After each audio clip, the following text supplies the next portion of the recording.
e pleitei a minha causa contra a nação ímpia. Livra-me do homem fraudulento e injusto, pois tu és o Deus da minha fortaleza. Por que me rejeitas?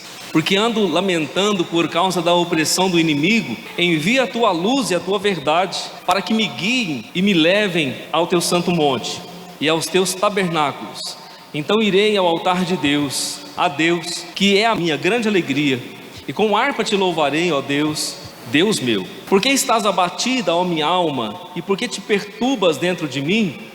Espera em Deus, pois ainda o louvarei, o qual é a salvação da minha face e Deus meu. Quero pensar um pouquinho com você nessa noite, nessas duas palavras que o Senhor nos deu, sobre aquilo que Deus quer tratar conosco nessa noite, como igreja, como povo de Deus. Primeiro eu li uns salmos, e nós sabemos que é um dos salmos de Davi, do capítulo 43, que na realidade é uma continuação do 42, e depois vai para o 44. E há duas coisas essenciais que Davi está falando nesse salmo. Uma dessas coisas que Davi está registrando no salmo, ele está orando e pedindo uma restituição de Deus. Davi está incomodado com os inimigos, com os ímpios, com as pessoas que estão afligindo a sua alma. Davi também estava passando por um processo de perdão, de renovação, por causa de pecados que ele havia cometido contra Deus, pecados agravantes, pecados hediondos, graves, pelo fato dele deliberadamente mandar matar um homem, e ficar com a mulher desse homem. Nós conhecemos essa história. Davi tinha muitas mulheres, concubinas também, mas ele pegou uma mulher de um dos seus soldados, Urias, ele adulterou com ela, teve um filho com ela. Esse filho morreu por causa do seu pecado. Davi, sabendo que a mulher estava grávida, Urias era um dos seus soldados reais, da guarda real, um homem de confiança de Davi. E Davi, com aquela situação de pecado dentro da sua casa do reinado, então ele promove a morte de Urias, porque Israel estava em guerra naquele momento. Então, através do seu general, Davi manda que Urias seja colocada no fronte da batalha, no meio da guerra, no lugar onde a guerra está mais intensa, porque ele saberia que ali Urias morreria naquele confronto. E Urias de fato morre. Davi é culpado então pelo crime de homicídio, não ele matando, mas ele provocando a morte, encomendando a morte do seu soldado fiel. Davi também, ele é culpado de um crime, de um pecado de adultério, de tantas coisas que aconteceu no seu reinado. Nós sabemos que Davi foi um rei amado. Não houve rei em Israel como Davi, queridos.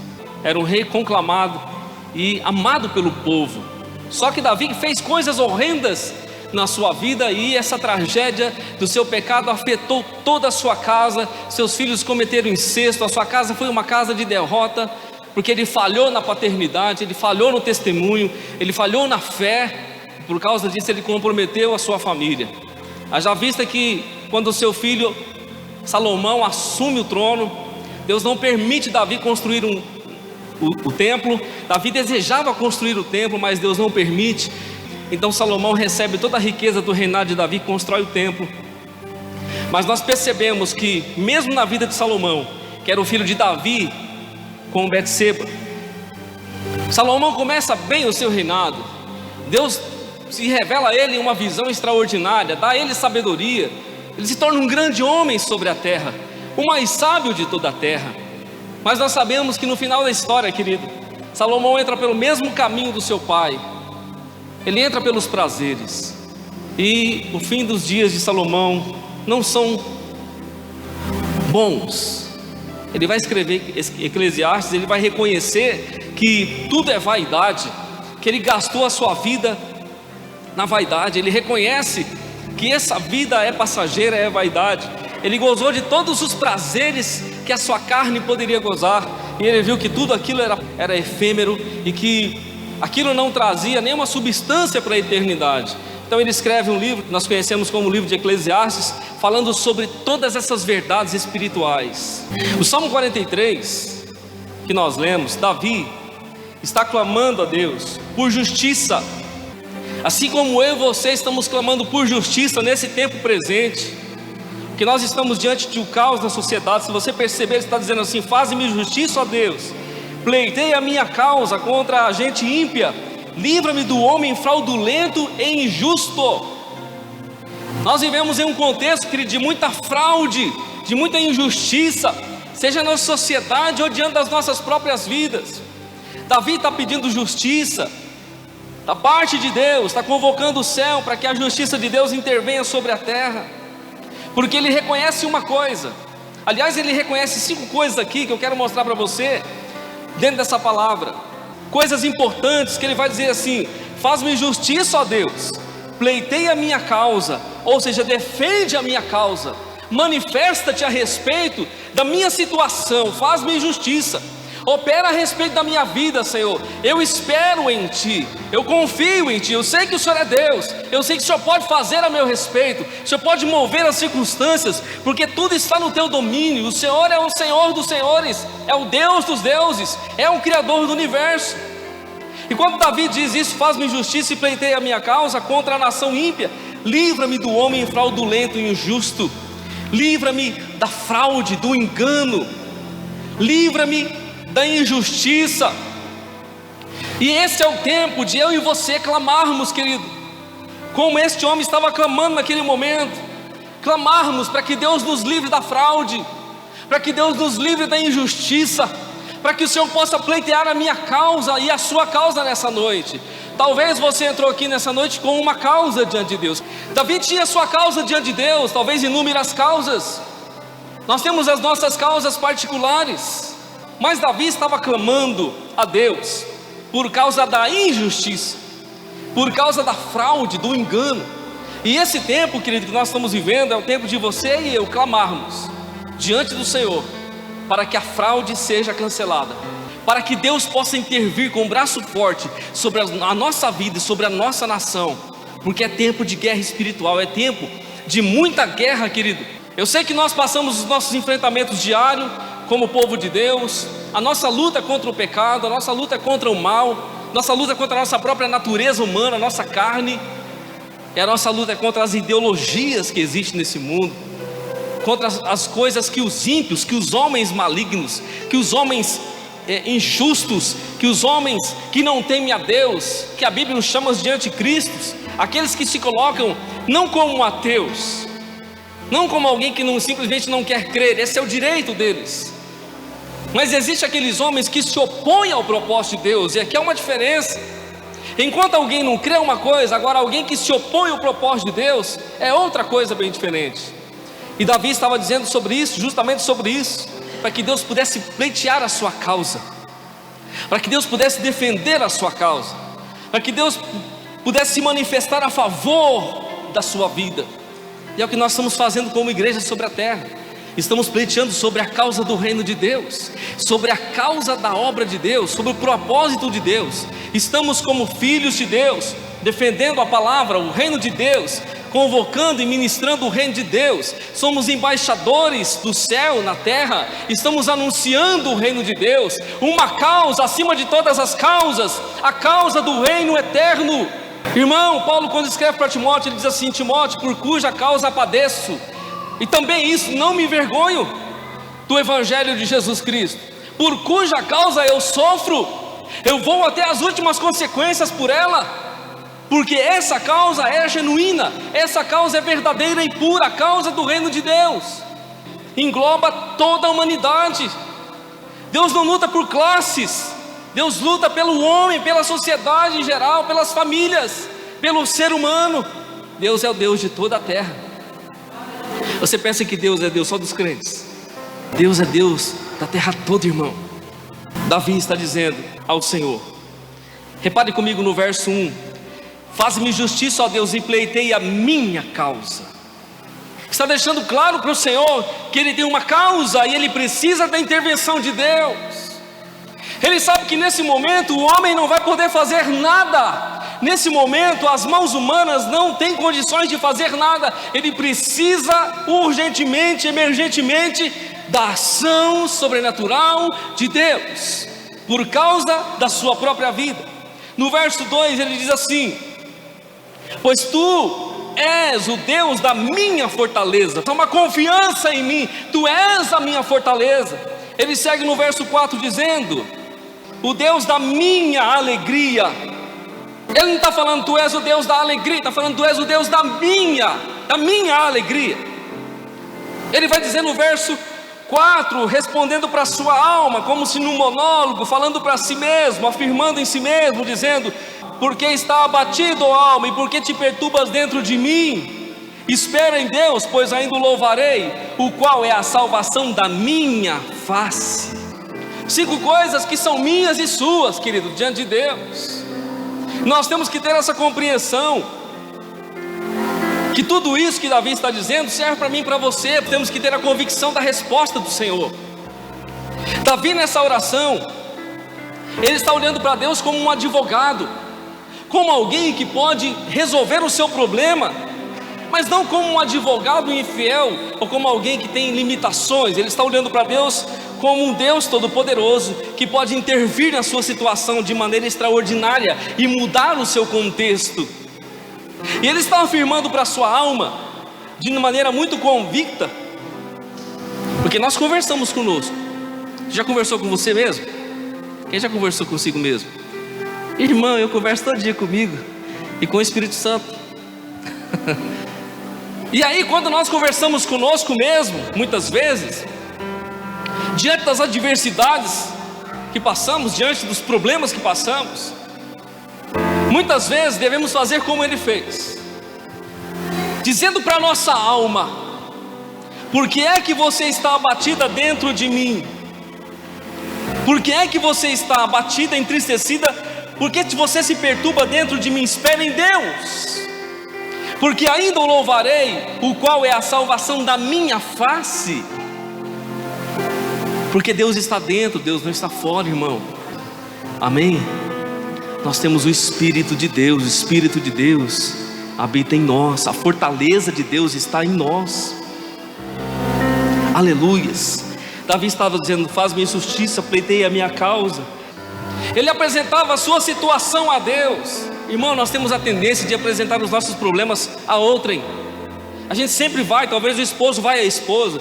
Não estou dizendo que isso é errado, mas nós falamos com um, falamos com o outro, falamos com o outro e não falamos com Deus. Davi estava rendendo a sua alma ao Senhor, na confiança do Senhor, estava expondo sua causa, a sua necessidade, a ansiedade da sua alma, ele estava despejando aos pés do Senhor, estava pedindo para que Deus pudesse defendê-lo, pleitear a sua causa, para que Deus pudesse fazer justiça, livrá-lo da fraude, do engano, das mazelas. Ele estava lançando a sua vida diante do Senhor com convicção. O Salmo 119 e o verso 105: lâmpada para os meus pés é a tua palavra e luz para o meu caminho. Davi estava diante da luz da palavra de Deus. Diante da luz da palavra de Deus não há escuridão. Ele estava diante do advogado justo e fiel. O apóstolo João vai dizer em 1 João 2:1: meus filhinhos, estas coisas vos escrevo para que não pequeis. E se alguém pecar, temos um advogado para com o Pai, Jesus Cristo o justo. Meus filhinhos, essas coisas vos escrevo para que não pequeis. Mas se porventura alguém pecar, temos um advogado perante o Pai, Jesus Cristo o justo. Davi estava clamando diante do Pai por Jesus Cristo o justo. Esse advogado que está aqui nessa noite, querido, para intervir em minha, em sua vida de maneira extraordinária, para que a fraude, a injustiça, o engano, a maldade, a ação do mal não prevaleça sobre a nossa casa e família. Aleluias. O Salmo ainda 34 diz: envia a tua luz e a tua verdade, para que me guie e me leve ao teu santo monte e aos teus tabernáculos. Olha o que Davi está dizendo no Salmo, irmão, orando, adorando o Senhor. Envia a tua luz e envia a tua verdade. E nós precisamos viver com luz e verdade de Deus, porque se eu e você vivermos na luz, querido, nós não andaremos em trevas. Jesus disse: eu sou a luz do mundo, aquele que me segue, aquele que anda comigo, que me segue, jamais andará em trevas. Se nós vivermos a luz como Ele na luz está, nós não andaremos em trevas, os nossos pecados serão perdoados. E Ele diz mais: envia a tua luz e a tua verdade. E quando nós falamos de verdade, eu sempre lembro de João 14,6, quando Jesus afirma com toda certeza e serenidade: eu sou o caminho e a verdade e a vida, ninguém vem ao Pai. Ele não disse ninguém vai, Ele disse ninguém vem, porque o Pai estava nele. Ninguém vem ao Pai senão por mim. A verdade é Jesus, a verdade está em Jesus. Davi estava dizendo: Senhor, envia a tua luz e a tua verdade, porque se eu andar na verdade, se eu caminhar na luz, eu não estarei diante da fraude. Mesmo que a fraude se manifeste, que a injustiça se manifeste, todas elas cairão por terra, porque eu estou na luz e caminhando na verdade. E nada podemos contra a verdade, senão pela verdade, Paulo diz. O Salmo 105, como eu li, diz que lâmpada para os meus pés é a tua palavra e luz para o meu caminho. Lâmpada para os meus pés e luz para o meu caminho. Dessa maneira caminharemos seguro pela face de Deus. Sabe, querido, Davi estava clamando a Deus. Ele estava dando um culto completo ao Senhor, expondo a sua necessidade. Ele estava manifestando a sua fé diante de Deus neste salmo. Ele estava dizendo para a sua alma, reafirmando com muita certeza. Mesmo que no salmo ele registra em um dado momento, quando ele diz assim: pois tu és o Deus da minha fortaleza, por que me rejeitas? Irmão, essa sensação de que Deus rejeita no coração do homem se dá em dois momentos, pelo menos. Ou no momento do pecado, quando o homem se afasta de Deus, ou em alguns momentos de provas intensas, de lutas intensas em nossas vidas. Quando o homem está no pecado, ele está longe da luz da verdade, ele vai sentir a rejeição da parte do Senhor de maneira muito clara. O próprio Davi no Salmo 51, ele declara isso: não retires de mim o teu espírito, torna a dar-me a alegria da tua salvação, porque ele sabia que ele tinha feito coisa errada, irmão. E quando o homem sabe que ele faz coisa errada diante de Deus, ele sente que Deus se afasta, que Deus está longe. E aqui nesse momento de dor, nesse momento de confusão na alma, ele sentia que Deus o havia rejeitado. E ele declara nas suas palavras: porque tu és o Deus da minha fortaleza, por que me rejeitas? Como se Deus estivesse o rejeitando, como se Deus não estivesse ouvindo a sua oração, como se Deus não estivesse movendo o seu braço a seu respeito, ou estivesse alheio à sua dificuldade. Mas Deus em nenhum momento o está rejeitando, e Davi está confessando com a sua boca que Deus é o Deus da sua fortaleza. Mesmo reconhecendo esse distanciamento da parte de Deus, mesmo sentindo a frieza na sua alma, ele estava declarando para si mesmo que Deus era o Deus da sua fortaleza. Sabe, querido, tem momentos áridos em nossas vidas, tem momentos de sequidão em nossas vidas. Muitas vezes nós não temos palavras para orar, muitas vezes não temos condições nem de falar com Deus.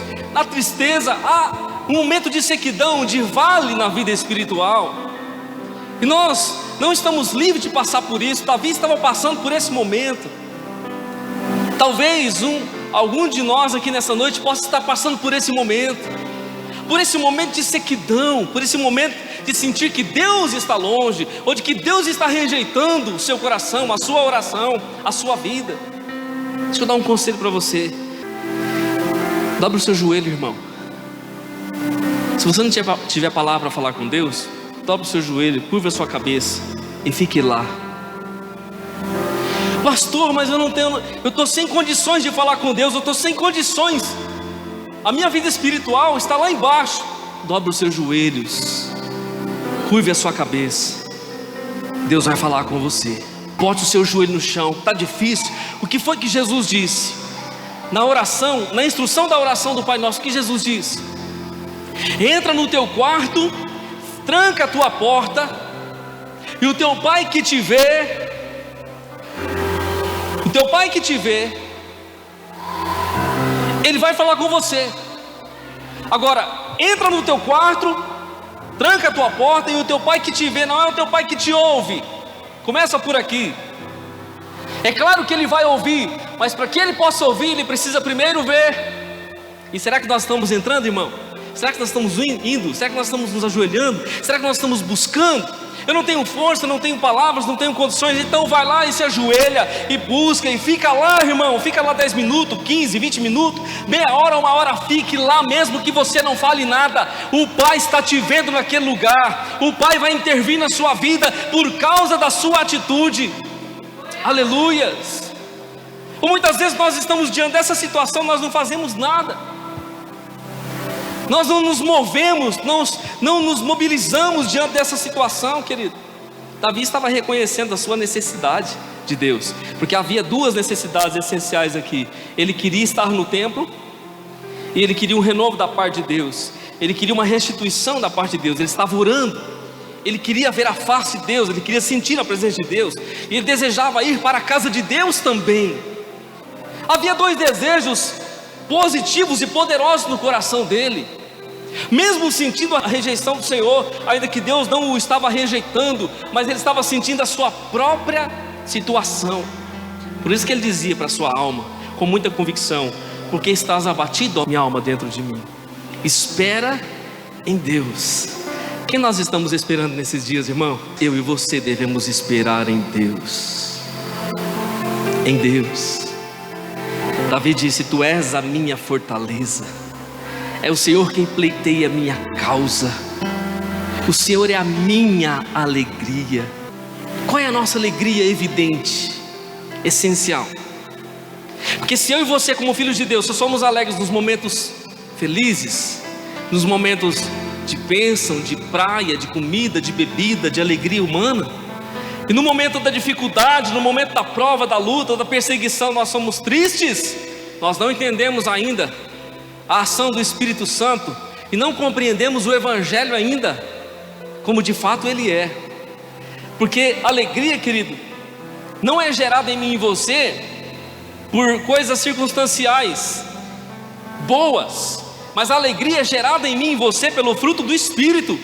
Gálatas 5:22. O Espírito Santo está em nós e gera em nós o fruto, a virtude da alegria que encheu o nosso espírito na presença de Deus. Independente se você tem dinheiro ou não tem, se você está enfermo ou não está, se você está bem ou se não, você não está bem, se há dificuldades ao redor ou se não há, você tem alegria porque o Espírito Santo encheu a tua alma. Aleluias, aleluias. Sabe, querido, Davi estava diante dessa circunstância, mas ele não se abatia totalmente, porque ele tinha sentido o gozo de Deus. Ele havia sentido o gozo da presença do Senhor. Ele clamava por justiça, ele declarava a inocência, ele assumia uma postura de alguém injustiçado. Mas ele não clamava para um juiz, para um homem, ele clamava a Deus, porque ele sabia que a resposta do alto seria eficaz, a resposta do alto seria poderosa, a ação do Senhor não falharia. Hebreus capítulo 13, versículos 5 e 6 diz: seja os vossos costumes sem avareza, contentando-vos com o que tendes, porque ele disse: não te deixarei, nem te desampararei. E assim com confiança, ousemos dizer: o Senhor é o meu ajudador, não temerei o que possa me fazer o homem. Irmão, que confiança é essa? O Senhor é o meu ajudador, eu não temerei o que me há de fazer o homem. Há uma confiança inabalável no meu espírito concernente à presença de Deus. Sabe, querido, esse mundo é um mundo de trevas espirituais. Nós precisamos dessa luz e dessa convicção de Deus na nossa alma. Nós precisamos dessa convicção do Senhor em nosso coração.